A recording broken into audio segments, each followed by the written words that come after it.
Hi guys, and welcome back to another video. Today we've got this lovely new M2 with us with the M Performance kit on it, which you may recognise as being owned by Ricky from Living Life Fast. He's brought it to us today to have a few subtle mods fitted that are going to make a big difference to how the car looks.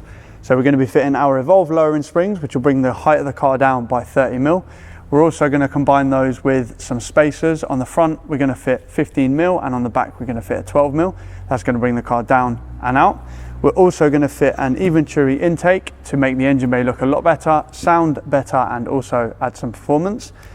On top of those, we're going to be fitting some Evolve paddles to just brighten up that interior and give you a lot better feel on the steering wheel. And we're also going to fit the yellow DRLs to give it that CSL look on the front headlights. So let me grab all these bits, get the car up on the ramp, and we'll get them fitted.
The transformation of this G87 M2 is complete, so thank you so much to Ricky for bringing it down and allowing us to carry out the work. It's always great to see him. I'm sure you will agree the car is looking a lot better now with the Evolve springs and the spacers fitted. The Eventuri has brightened up that engine bay a hell of a lot, and it's going to sound a lot better and it will perform a lot better. The DRLs look great against the black, and the paddles in the interior have made a big improvement. Now, if any of these products are something that you are interested in, we can fit them in store or we can ship them worldwide, so please get in touch. And if you want to hear what the products are like in real life, jump over to Ricky's channel and check out his video. Thank you so much for watching, guys. If you liked the video, please give us a thumbs up, and if you haven't already, please remember to subscribe to the channel and turn your notifications on. If you want to join the conversation, please drop us a comment below and we will do our best to respond to you. And if you're running out of things to watch, why don't you watch one of these two?